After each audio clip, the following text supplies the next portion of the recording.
दोस्तों, मेरा नाम आशुतोष तिवारी है और आज मैं आपको श्रीमद् भागवत के जो वक्ता हैं सुखदेव जी महाराज, उनके विषय में बताने वाला हूं। श्रीमद् भागवत में आखिरकार कितनी स्तुति सुखदेव जी महाराज की गई है, आज मैं आपको एक छोटा सा दिग्दर्शन मात्र कराने वाला हूं इसका। श्रीमद् भागवत में वैसे तो श्रोता और वक्ता का प्राधान्य है और इसके बाद जो प्राधान्य है वो बाद का है, लेकिन जो सबसे प्रथम प्राधान्य है वो सुखदेव जी महाराज का है, वक्ता की प्रधानता से। आखिरकार श्रीमद् भागवत का जो वक्ता है वो है कैसा, तो इसके विषय में शौनक ने सूत जी से एक प्रश्न पूछा है कि तस्य पुत्रो महायोगी समदृंग निर्विकल्पकः एकांतमतिरुन्निद्रो गुणो मूढ़ इवेयते दृष्टानुयान्तमृषिमात्मजमप्यनग्नम् देव्यो ह्रिया परिदधुर्नतु सुतस्य चित्रं तद्वीक्ष्य पृच्छति मुनौ जगदुस्तवास्ति स्त्रीपुं विदानतु सुतस्य विविक्त दृष्टेः।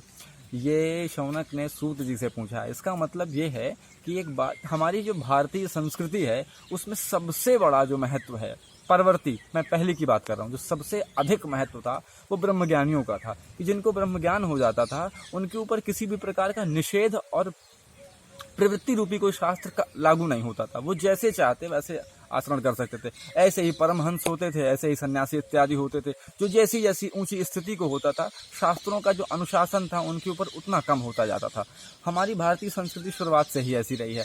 अब जो सुखदेव जी महाराज थे, इन सभी लोगों से बहुत ही ऊंची स्थिति में थे, वो निर्विकल्प समाधि में थे। तभी उनसे पूछा जा रहा है कि तस्य पुत्रो महायोगी समदृंग निर्विकल्पकः। जब समदृंग निर्विकल्पक इतनी उच्चस्थ समाधि में स्थित थे, तो आखिरकार श्रीमद् भागवत को पढ़ने की, उसे सुनने की, उसको जानने की इच्छा क्यों हुई, क्या कारण था? इसके बाद एक दृष्टांत देकर के पूछ रहे हैं कि दृष्टानुयान्त मृषिमात्म जमप्यनग्नम्।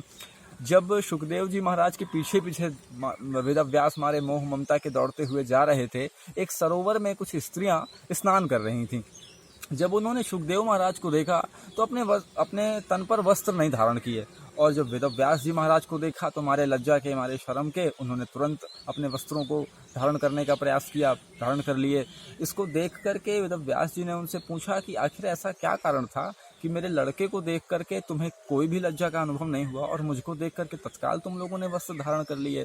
तब उनसे कहें कि जगदुस्तवास्ति स्त्री पुं विदानतु सुतस्य विविक्त दृष्टेः।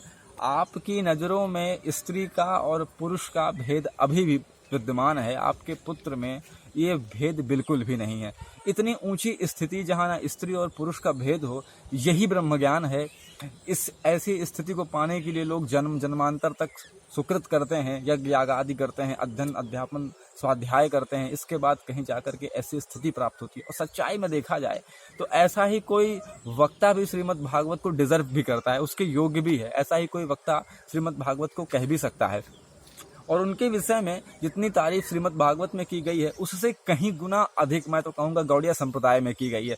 गौड़िया संप्रदाय के जो 6 गोस्वामी थे, सनातन गोस्वामी, रूप गोस्वामी इत्यादि, चैतन्य महाप्रभु, ये सारे के सारे लोग सुखदेव जी महाराज की बड़ी तारीफ करते थे, क्योंकि सुखदेव जी महाराज के गुण ही ऐसे थे। श्रीमद् भागवत में भगवान श्री कृष्ण के बारे में कहा गया है कि आत्मा रामाश्च मुनियो निर्ग्रंथाप्युरुक्रमे कुर्वन्तः है तु किं भक्तिम इत्थम भूत गुणो हरि। भगवान श्री हरि के गुण इतने ज्यादा आकर्षक हैं, इतने अधिक सुहावने हैं और इतना अधिक मन को मोह लेते हैं कि बड़े बड़े ब्रह्मज्ञानी, बड़े बड़े तपस्वी, परमहंस इत्यादि लोग आकृष्ट होकर चले जाते हैं। और यही आकर्षण जो है हमारे सुखदेव जी महाराज ने श्रीमद् भागवत में परीक्षित को कहा कि गृहीत चेता राजर से आख्यानम यदधीतवान। मैं इतना अधिक आकर्षित हो गया था भगवान श्री कृष्ण से, इतना अधिक मेरे मन में मोह पैदा हो गया था उनको, कि मुझे ये पूरा का पूरा श्रीमद् भागवत पढ़ना पड़ा।